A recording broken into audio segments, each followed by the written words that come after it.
The Portrait of Elowen Graye.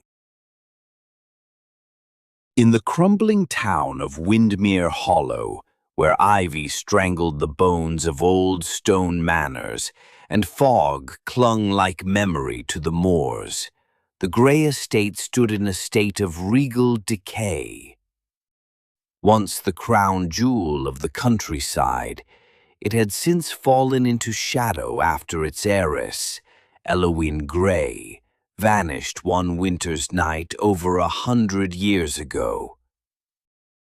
They said her spirit lingered in the manor's east wing, where her portrait, an oil painting of exquisite detail, still hung.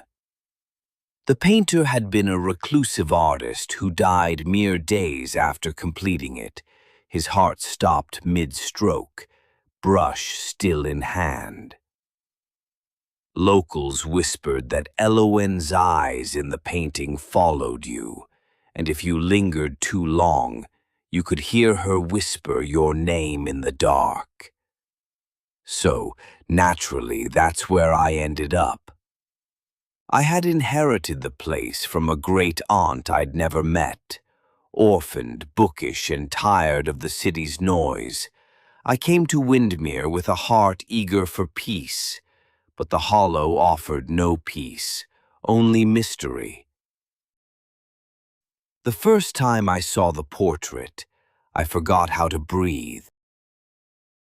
Elowen was beautiful, yes, but there was more.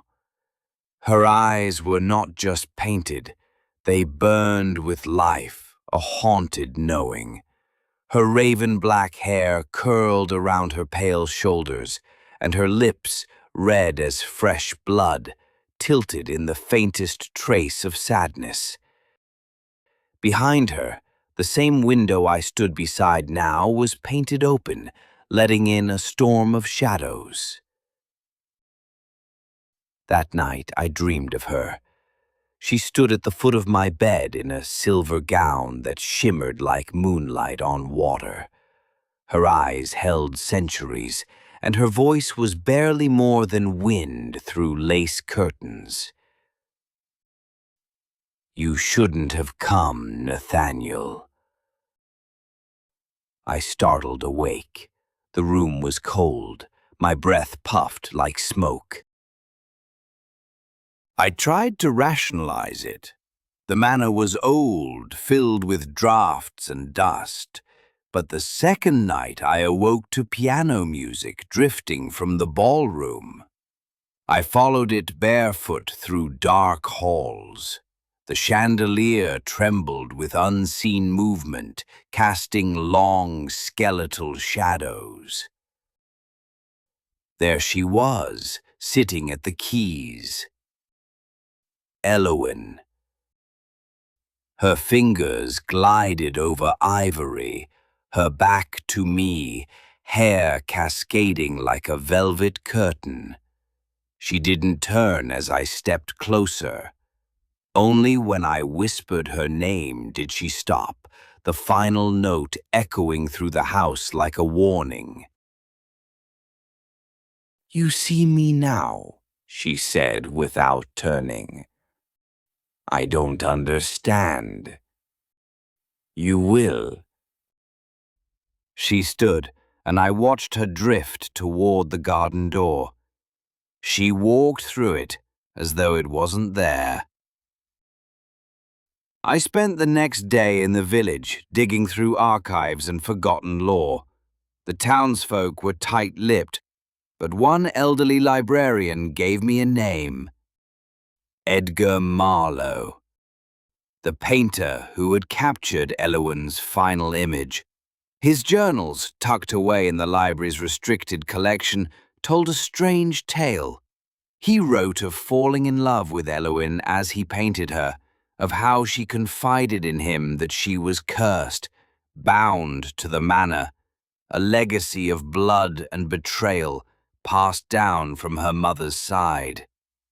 Every daughter born to the Graye line would be touched by a spirit from the hollow, made to linger in the place of their death until their soul was either claimed or freed.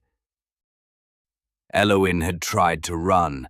On the night of her escape, a storm swallowed the moors. She never made it past the gates. Edgar wrote, "She came to me after, not alive, but not gone. She is more spirit than flesh now, more longing than light." He had gone mad, some said, but I believed him. That night, I returned to the ballroom, lit only by moonlight. She was there again.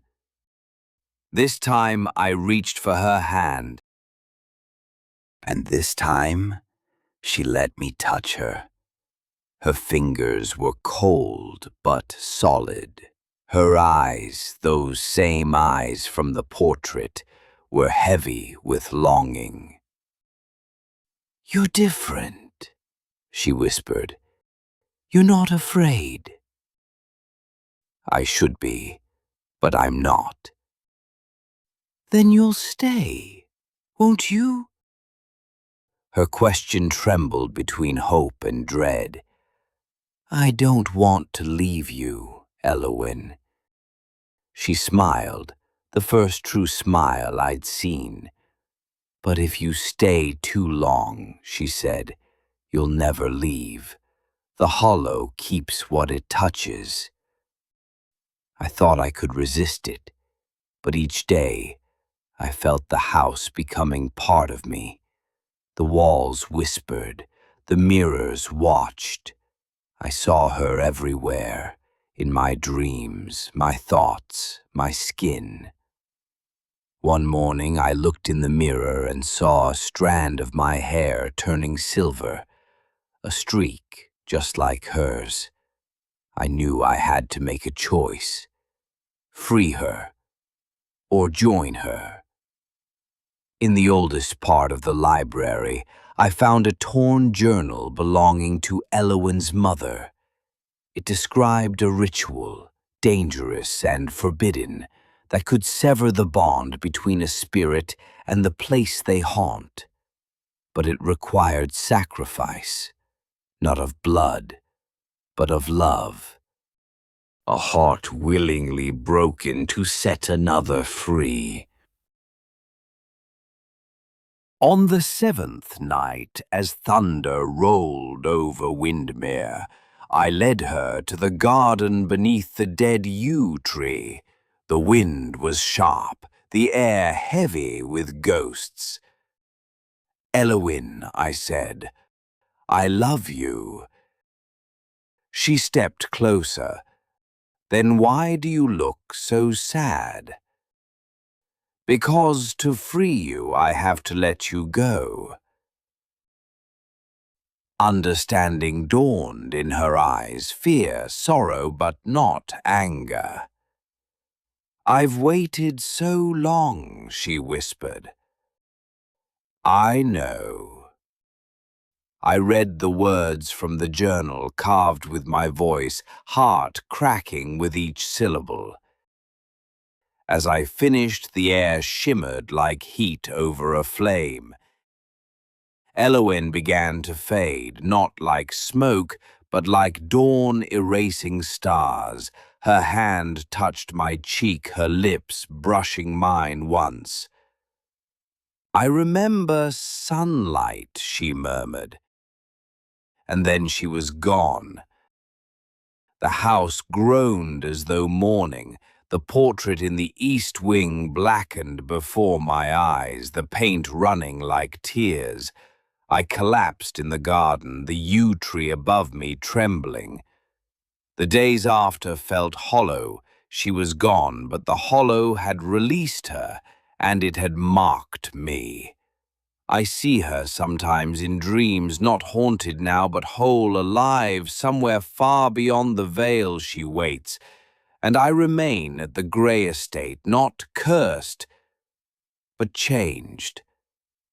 Some nights I still hear music from the ballroom, and sometimes, just sometimes, when I pass the broken portrait, I see not her eyes, but mine, beginning to glow with that same haunted knowing.